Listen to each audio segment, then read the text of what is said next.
So let me introduce this incredible group of people as you guys trickle in. I have got the notorious Michelle Norway from Ingram, It's and she funny. is joined by her colleague Amanda Hammer. Ladies, introduce yourselves and tell us about Ingram Micro and how you work with partners. Yeah, absolutely. So I'm Michelle Norway. I'm the senior marketing account manager over a couple of vendor lines, including IBM, AWS, Red Hat, Veeam. Awesome. Actually, I'm at VeeamON today, so it's been quite a week. So I'm excited to close Wow. it out with this webinar. Ingram Micro is a distributor. We actually help our vendors distribute product, marketing, services to their partners or to our partners to their clients. And we also reverse that too. We're trying to get our partners in front of the vendor as well. We are on a new journey. We're actually becoming a platform company. So we're disrupting the distribution industry quite a bit as we build out what we call Xpantage. It's just a seamless way for everybody to do business and everything under one umbrella. So it's been a fun journey, but it's really starting to take off for the company. We're very excited. Awesome. Amanda, Yay. Hi, yeah. everybody. I am Amanda Hammer. I am the Marketing Client Services Account Manager. Very long title. But basically, what that means is I'm just Michelle's right-hand lady. So she I really love it. focuses on the strategy of our accounts, and then I do like the execution of whatever our partners or our vendor needs. So I handle IBM, Red Hat, and NVIDIA here at Ingram Micro. So happy to meet y'all. Awesome. I needed to cough, so I went on mute. That was great. That was great. Now, I'm sure all of you guys know there's lots of distributors, three really big ones, Ingram Micro being one of the major distributors out there. And everybody's awesome, but I have to say that I really enjoy working with these guys. And so that's Love why that. Michelle and Amanda were the first distributor that we decided to include in our co-marketing series. And so I couldn't think of a better organization to set the bar of how you work with partners and how you support them. And then, of course, the man with the tan, Will. Right. um, I know, Will, I know you have a stress-free life, and that is why you were able to maintain all of your bouffant coiffured hairdo. Yes, absolutely. But Excuse me so while I I move asked, my hair out of my way. that's how I get my hair. Let me flip my hair, right? But I asked Will to join us as well. He is an executive marketing consultant that we've had the joy of working with. Will actually works with all of the major distributors, including the amazing team at Ingram Micro. And his role is to not only help partners get the most out of their relationship with their distributor, but then, of course, to work with companies like myself and the partners to execute those marketing dollars into really cost-effective campaigns. So, Will, my darling, would you like to tell everybody about how you work with partners in your role at Lumo Consulting? Absolutely. Hair aside, of course. My name is Will Frewa. I'm physically located in Canada. I'm an ex-IBMer, ex-Dell, used to be EMC, and I have a strategic alliance with Change 3. And I work as a consultant slash marketing slash lead generation with partners ranging from vendors like IBM to Click, so on and so forth. I do know Ingram on both sides of the border for ages and ages, and I work with the other vendors as well. So, and I'm Awesome. Thank you. happy to be on this call. Thank you. All right, well, let's kick it off because everyone's waiting with bated breath. And I'm sure Sandy figured out the live stream on LinkedIn. So, all our LinkedIn buddies, let's start talking about how do you get more co-marketing or MDF or co-op funds, whatever you want to call it. How do you get money from other people to do your demand generation in 2025? So, the first topic that I want to throw out to my all-star panel are conditional funds. So, what are conditional funds? So, let's give some background. A lot of you guys are probably familiar with, you get a little bucket of money. Maybe it's once a year, twice a year, maybe once a quarter from your vendors in the various ecosystem programs that you participate. Maybe you got a little bit of money, 5 grand here, $1,000 there, maybe 10 grand, maybe 100 grand, depending on your sales performance with that provider or with that vendor. And so you're used to getting that direct from them. But what we've noticed over the last few years, especially the last 24, and I would love everybody's perspective on this, is that vendors are getting sneaky. They're like, you know what? Partners don't use all this money that I allocate for them. And it's a real pain in their bahunkuses. And so year after year, I hear vendors say, you know what? Partners only use 30%, maybe 40% of the, $10 million or how many millions of dollars they had allocated for co-marketing. And, there are lots of reasons for it. And so what we find that vendors have been doing is they've been relying on folks like Michelle and Amanda and the distributor ecosystem to help partners use more of that money. So what we've seen is that they put those funds aside in what they call conditional buckets. And they might entrust it with an Ingram Micro and say, hey, you got $3 million, and I really want partners to do more certain types of campaigns, or maybe offer certain types of products or do certain types of activities.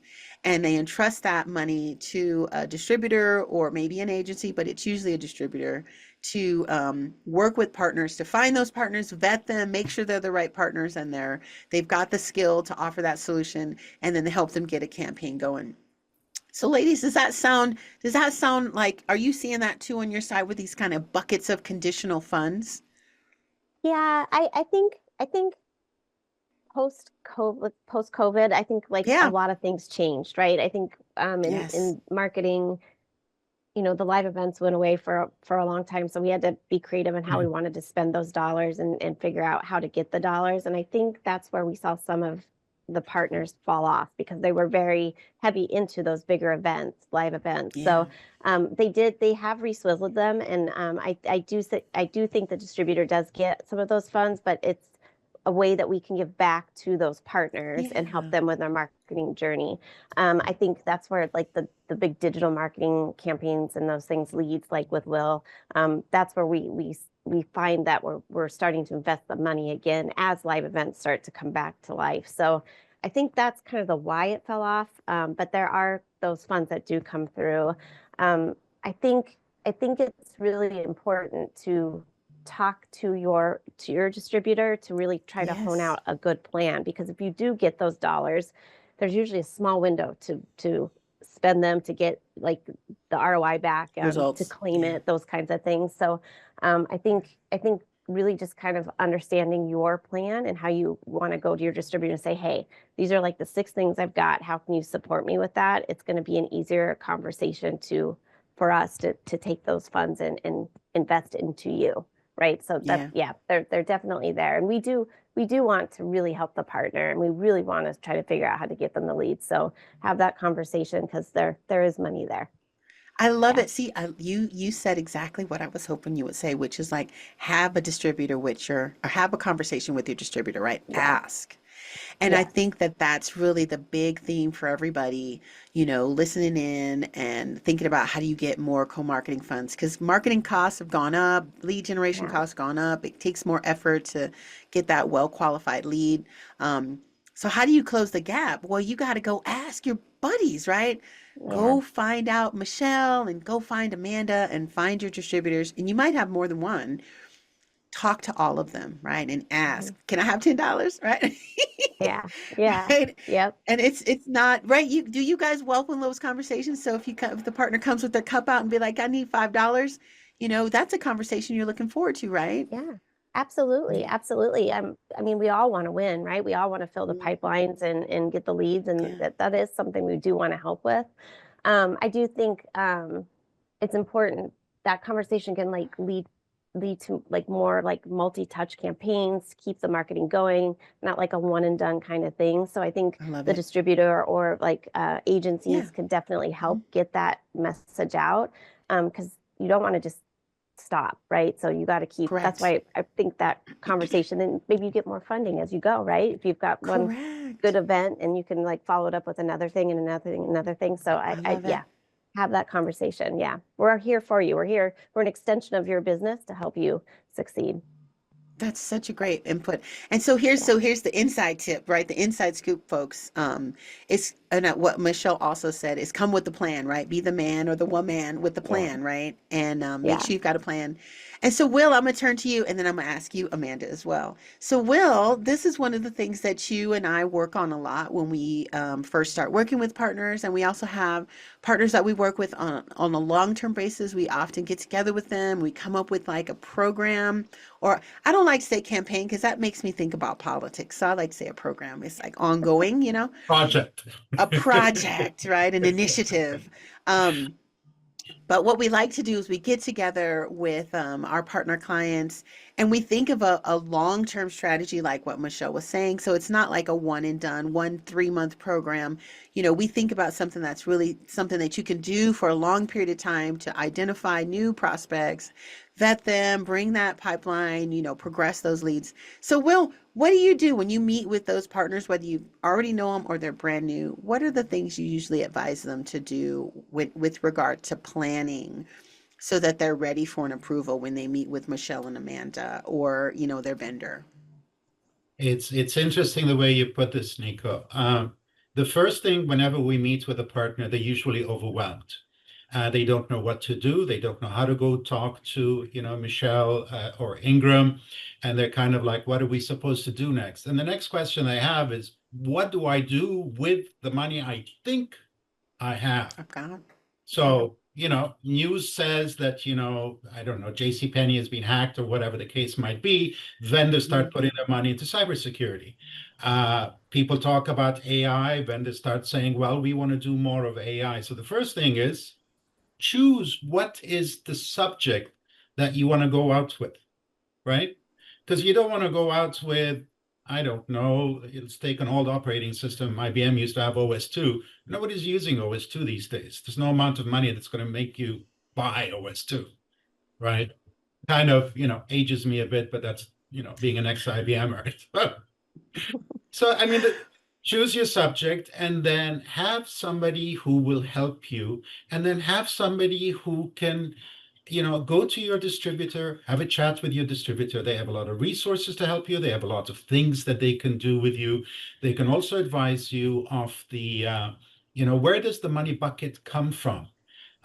If you go with IBM, for example, sometimes the money bucket for hardware is more generous than the money bucket for software. If you go with some other vendors where it's conditional based on, I need to generate 50 leads, right?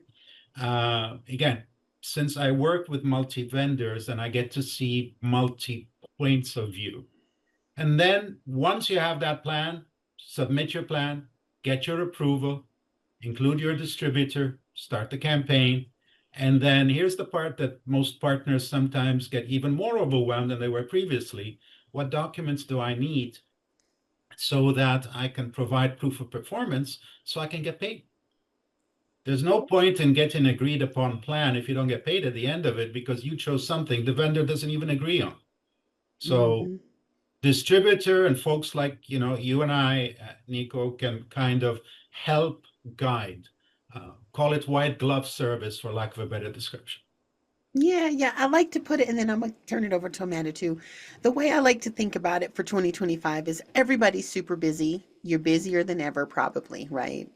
And so you may not have the same kind of time like you might have had in 21 or in 2019 or whatever before things changed so much, like what Michelle mentioned, to do the things you used to do. So find your dream team, right? Find your great distributor contact that you just love working with, and they get your business, and they'll really be that conduit to help you find all these buckets of conditional funds because they're out there, like Michelle said.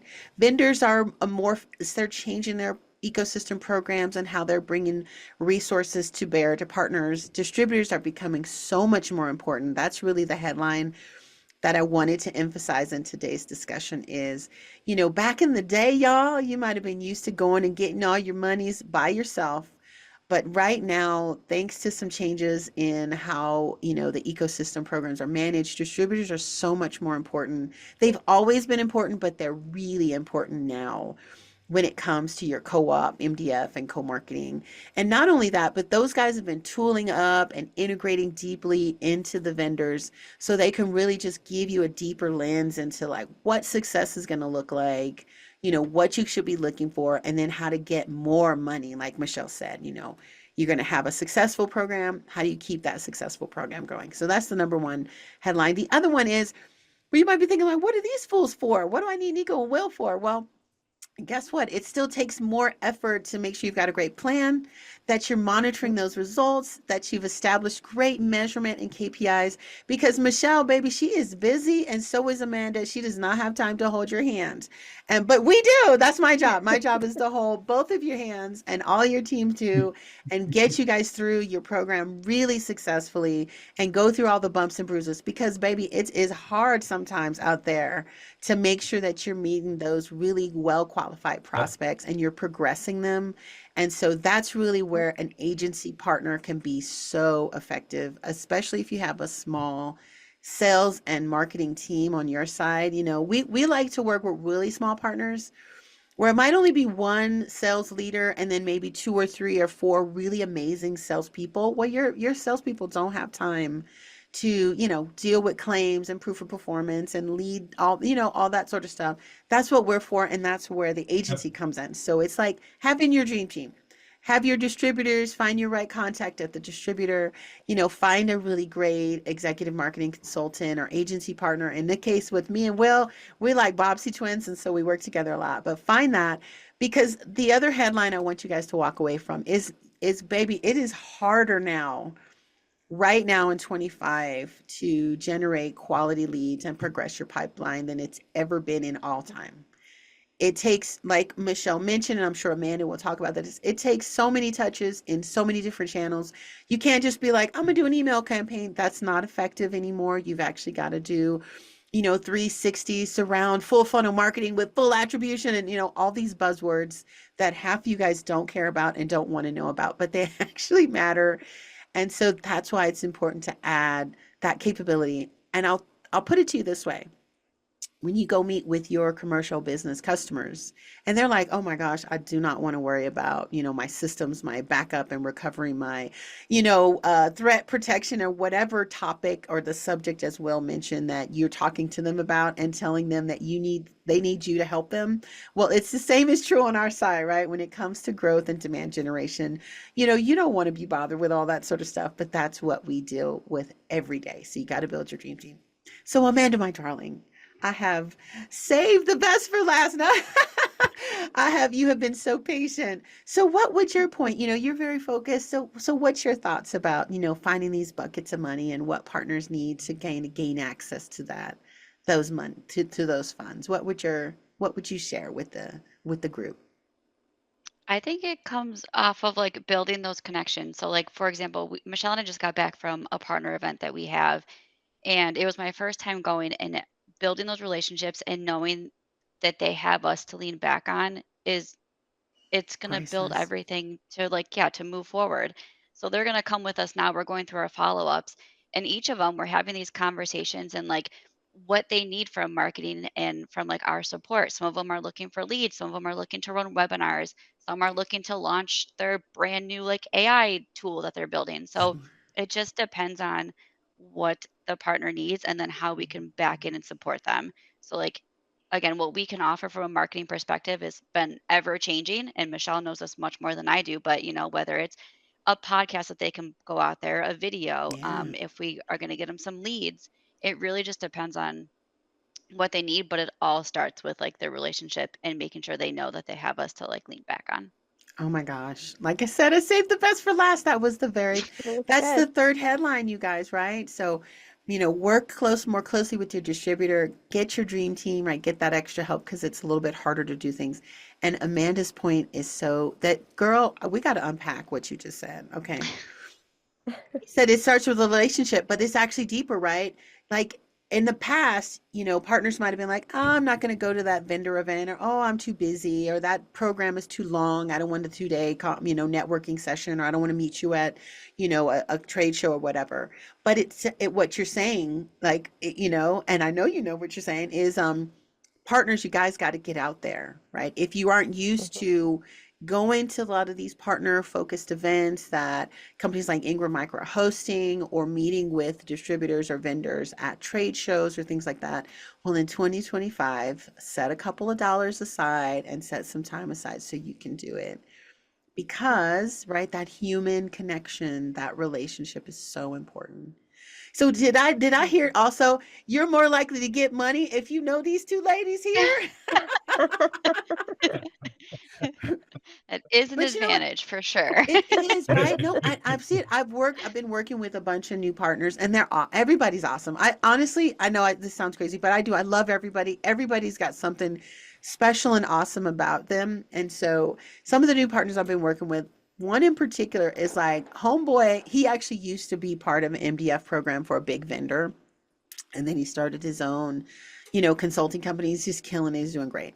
Um, but one of the things I noticed from him is he's like, oh, he ferrets it all out. He goes and finds everybody. He shows up at all the things. He hosts the little dinners, and he spends a lot of time building those relationships, like you said, Amanda. And that's really what it is. So, take your introvert coat off. I know I'm an introvert. I actually am an introvert.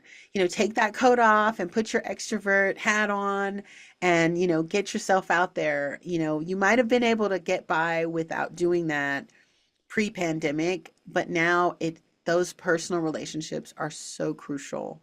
So that's the third headline for this conversation is, get yourself out there and make those face-to-face connections.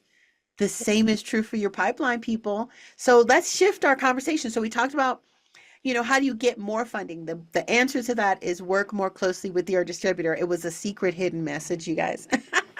But that's really it. Work more closely with your distributors, how you get more funding. They're going to help you make sure your campaigns are more successful. They're going to present your case to your vendors better. They're going to introduce you to more vendors. And so by doing that, you'll get access to more money, especially when you have a good plan and you're collaborating with them well and you're delivering those results. My one tip, though, is always read the terms. Even if your distributor's like, yeah, this is a great program, read all the fine print seriously. And if you want, you can work with Will and I. We'll read the fine print for you. But, vendors have all these conditions. Sometimes it's few, sometimes it's a lot, but it's really important to make sure that you really know those things so that you don't make mistakes. We've had partners accidentally offer a gift or not offer a gift or whatever. And so some of those things can make your claim, to get that funding, or it'll complicate your ability to get funding in the future. So you want to always be aware of terms and conditions and openly discuss it, and never try to game the system. Always be in compliance. That's really number one. So I'll leave you with that. Now, people, in our last portion of our conversation, let's shift our decision on how you use all that money, because it's going to be raining down stripper money, okay? Because we got our good strategy. It's like when Fat Keisha's on the stage, right? It's just dropping, it's raining. So we got all this, we're going to get all this co-marketing dollars this year. So what do you do with them? So here's some things, and I really would love everybody's thoughts, including, our partners in the chat, and folks on live stream. If Sandy got the live stream going, I hope she did. And I have some things that I wanted to bring up because I would love your reaction.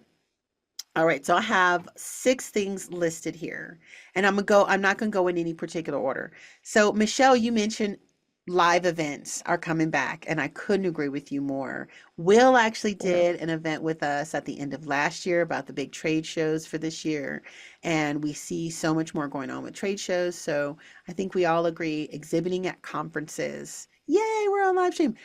So exhibiting at conferences, do we all agree? Do we give a thumbs up that yes, that is something that partners could be investing their dollars in 2025 to gain access to new potential customers? What do we think about exhibiting at conferences?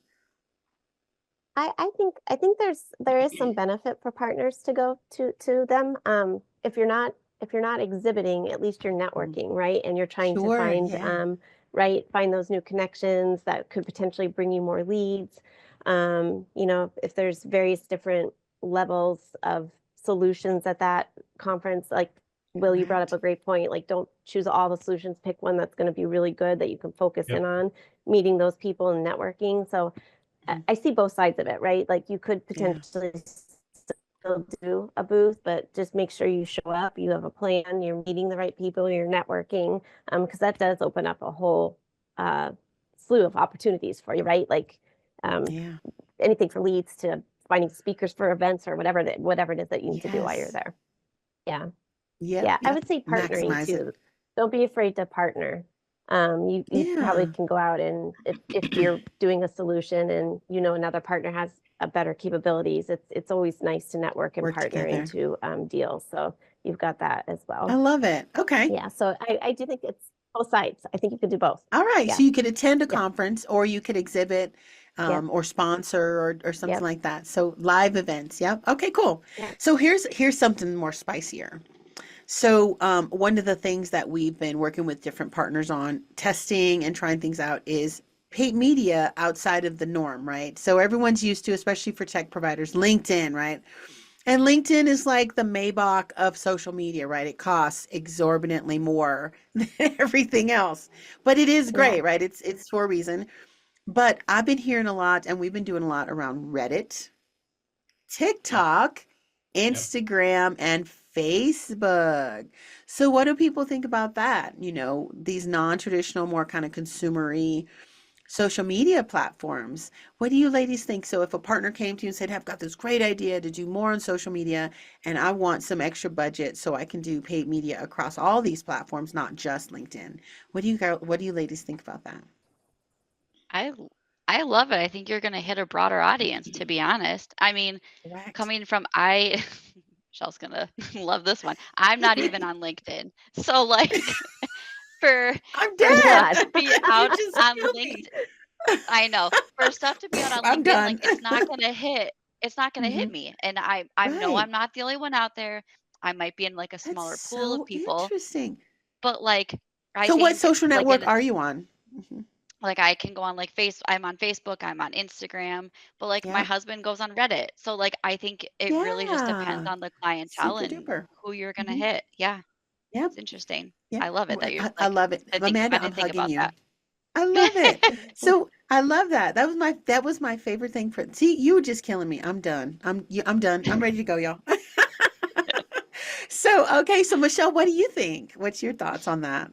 Um, you know, early on I would say like no, but I think it's like as technology is growing and the base Mhm. of like the clients are younger, they're like getting into the Yeah. technology, they're the one pushing what the next things are going to be. I think Yeah. it's a great way to hit them, right? So like, if you've got something out there and it's on TikTok, I think that's a great way to communicate with them because then they're going to Yeah. be pushing to the partner, hey, I need to get this or I need to utilize this solution in what I'm building. So Yeah. I think you can never go wrong like putting your name out there Yeah. anywhere. So Yeah. even if you don't have Sure. LinkedIn, yeah. Yeah. I love it. She's gonna give you a hard time about that forever. I love Oh it. yes. She does. But She does. I give her yeah, a no, hard. for sure. And I mean, I'm all for it. Like we actually just we're finishing up a social media study where we looked at 40 different tech companies, and I think another 40 industrials, because what we wanted to see is what's that social media footprint look like today? Because back in the day it was like one, maybe two, maybe three, profiles, but now there's so many, there's like 9 or 10, and I think it's 11 major social networks out there between the core socials and then these new video focused social networks like TikTok. And so there's so many places you could be. And of course we're going to publish that and we're going to do an event about it if you wanted to know. I love But it. I my want to main see that. point, I will, I'll share with you. Oh, we lost Amanda. She's Yeah. like, I'm out of here.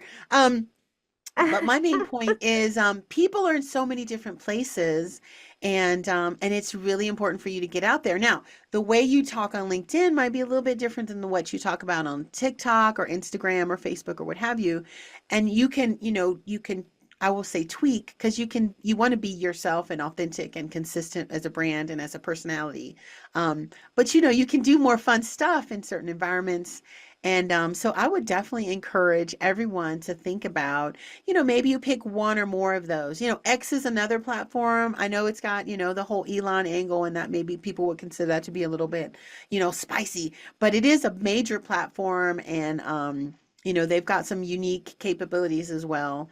The only thing I'll say to you is if you are going to go out there, and I encourage you to do it, is definitely, you know, spend a little bit of time with an expert like us, hi, on targeting your B2B customer, because you know what'll happen, baby, if you get out there and you're like, okay, I got 5 grand, I'm gonna do me a TikTok campaign. You might get like 1 million views, but it'll be like 13-year-old girls in Malaysia, you know, that are not gonna buy your chassis Right. mounted, you know, storage infrastructure. So, you know, you want to make sure you've got a really solid targeting strategy. And a lot of time that requires some technology and it requires some skill that might not be you know, in your wheelhouse, and so you just got to work with a marketing consultant like me or Will that can help you with kind of setting up those audiences and that kind of stuff, and then you can set it and forget it and run.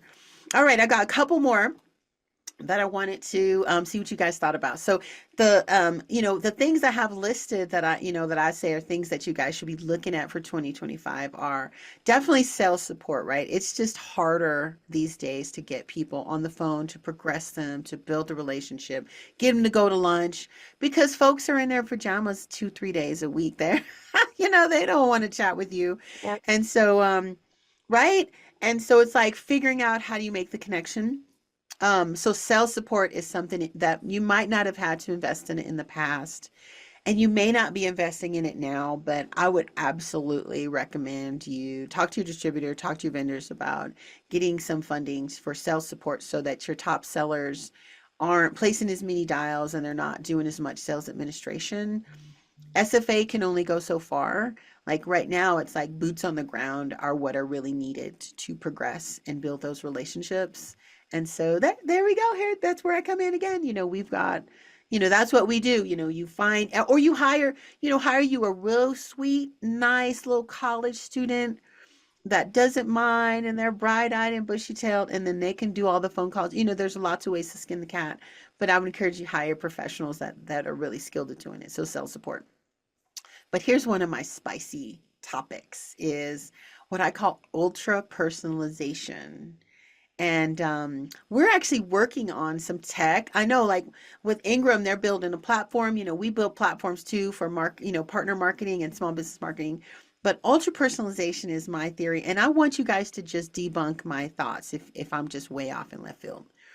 But here's the trends that I see. I see, you know, especially since the pandemic, like Michelle mentioned, people are more, they're disconnected, right? They're less connected than they've ever been. And social media, even though they say, oh, it makes you more connected, it actually does the opposite. Social media by nature and the way it's structured, the more you spend time on it, the more isolated, and there's been so much research, the more isolated people feel. And so there's this, my theory, you know, as a researcher and as an economist, is that the average human, your average technology buyer, your average person is got this unmet desire for actual, true, authentic human interaction. And so, and they might not even be aware of it. And so ultra personalization is using different technologies so you can get to know each contact in your database better, using their digital footprint like their social media, and using that information to craft very personal communications and a very personal outreach strategy so that you're not just, you know, spraying and praying, right? That you're actually talking to each person in a really focused, personalized manner. It takes more technology. It's not just, you can't just develop a little email campaign with a couple dynamic fields. It really actually takes some smart technology. And for us, we're using AI to help us with that ultra personalization. But that's something that I think will be a big deal moving forward, is how you operationalize being ultra personal. So what does that look like? It looks like, and we've all experienced this, where you get the message, but it hasn't been done well. Okay, so but the times when it's done well, you're like, I love this. You know, you get the message and like, oh, I saw that, you know, you guys are hiring a person and I have this hiring solution and I can help you or whatever, right? They found some piece of information about you or your company that's relevant to your role and relevant to their offering, and they've woven it together in a non-creepy manner. In a communication that makes you go, oh my gosh, yes, you know, I am hiring. Oh, I am having that challenge. And that drives you to be more likely to engage. And then when you engage in other environments, you've got a very personal outreach there as well. So ultra personalization, what do you guys think? Is it like the pipe dream? It's I think interesting it for makes sure. sense, Mm, right? Mhm. Like, yeah. yeah, I don't, it's, I feel like it just goes back to my whole building like the relationship thing. Like, Yes. it's much easier to get on the phone and bring up a little inside joke or a conversation or something like it makes people want to open up more. So like I get Yeah. it. Yeah. So I mean, Absolutely. and you think about the way your ads are today. Our phones are Mhm. listening, everything's listening to us. So Yes. we're all gonna get off this call and we're gonna get ads for Change 3 and like all these other things like or Ingram Micro. Like we're it's Yes. gonna You're so be right. it's gonna be crazy. But I And think Fat Keisha, right? Fat Keisha's on yeah. at the spotlight on Yeah. Tuesday. Yep. Absolutely. I What do have you a think, partner, Will? Nico, who Mhm. does data and AI, and there's two things that they've requested. Mhm. They've requested that any leads coming into them cannot be of the vague and general lead. Mhm. Like, the ones where you get an email that says, "Dear friend," and they forgot to even include your name, right? Yes. Dear The- first. That's what it Yeah, yeah. exactly. You're like, yes. Or it comes from Mhm. another person, "Dear Jenny." I'm like, my name Yeah. is Who is William, Jenny? right? Yeah. Not a Yeah. Jenny. So that means that whoever you're working with from an agency or from a distributor point of view has got to provide you with detailed information that you can use to then build a profile of the prospect that you're going to be talking to. So that was the first requirement they had. And again, it's a data and AI partner. The second thing that they did is they didn't rely on what was provided to them. After they got all of the information, they went and did their own research so that when they finally got onto this discovery call, they used the personalization that's provided by the agency, working with the distributor, their own research, so that when they talk to the actual prospect on the discovery call, it wasn't a, "Hi, my name is John. Who are you again?" It was like, "Hey, yeah, Mhm. we know you're doing this. We know you're doing that. We've seen some of your TikToks. We've seen some of the videos you posted on Interesting. YouTube. Mhm. We know your profile. Okay, we know what your challenges are. Let's talk." Yeah. And that it's the evolving with the use of technology and AI that you were talking about that we Mhm. see more and more of today than 30 years ago, where it was, "Hey, do you have somebody who can make a couple of phone calls and say, call everybody Jenny?" Right. For So sure. For sure. yeah. Absolutely. Absolutely. So for 20, as we get ready to wrap up, first of all, I just want to thank everybody. I want to thank Michelle and Amanda and Will and everybody on the call and everybody in the live stream. And thank you guys. This is such an important topic. It's been a little bit of like a journey for everyone, for the economy, for the world. We've all been going through different things. The world's been going through different things. And so the fact that we're here thinking about how can we get more for growth in 2025 is awesome. Remember to summarize those headlines, which is work with your distributor. Oh my gosh, if you hadn't been doing a lot of that from a sales, marketing, and co marketing perspective, definitely build those relationships, meet people face to face, get to know those key parties in your distributor and ferret them out because they're there and they want to work with you. Their goal is to help you. And then, of course, come prepared. So find a dream team. It would really help to have, an agency partner or a marketing consultant so that you've got great plans, you know how to measure your outcomes, and you can report on it really well. And then some things for you to try, some action items for all of our partners is get out there, do different stuff. So yes, your LinkedIn campaigns are great and they're awesome, but baby, go try some new stuff. Yeah. So, see if you can do something fun on TikTok or Instagram or both, try some things on Reddit. Now, Reddit is a little bit spicy, so definitely have a professional when you do that. But you know, get out there and try some new things in 2025 because I think the really big headline is that your technology buyer every year is getting younger. And Amanda, my dear, is a perfect example. She's only 22, and these 22 right? These younger, and they're 22-year-old server buyers, systems admins, these folks. And they, like she said, they might not even have LinkedIn. They might not even have Facebook, but they're on Instagram and they're on TikTok. And, they're in different places. And the way they're building brand relationships, whether it's with your company or with your vendor, is a new environment. And so, I hate to say you have to. You don't have to do anything, but stay black and die, right? But if you want, but you don't have to do anything. But if you really want to start building more relationships with more potential customers, then those customers are going to be in different places than what we're used to. They might not even be on LinkedIn, or they may not use LinkedIn very much. And so if you're really trying to reach them, then you got to get out in different places.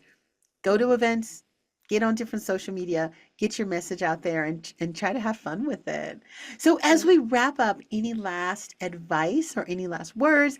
And of course, I have a poll, but I was way too verbose today. So what I'm going to do is Sandy has posted in the chat a link to one of our technology partner surveys. We always have a little raffle, like 100, I think, no, we're not doing $100. We're doing $500 in digital services. So if you guys want to do your little TikTok campaign, or you want to try something on Reddit or whatever, we will give you $500 worth of agency services to help you do that. You just have to take our survey. So jump in. It takes like 5 minutes. Take the survey, share it with all your colleagues because we'll count them in the drawing. And it basically asks you questions like, what kind of solutions do you offer? Which vendors do you support? What kind of co-marketing support would you like? What do you get? That kind of stuff. And it's really, really helpful. So Sandy will post that in the chat. And of course, we're going to hit you guys up after the live stream.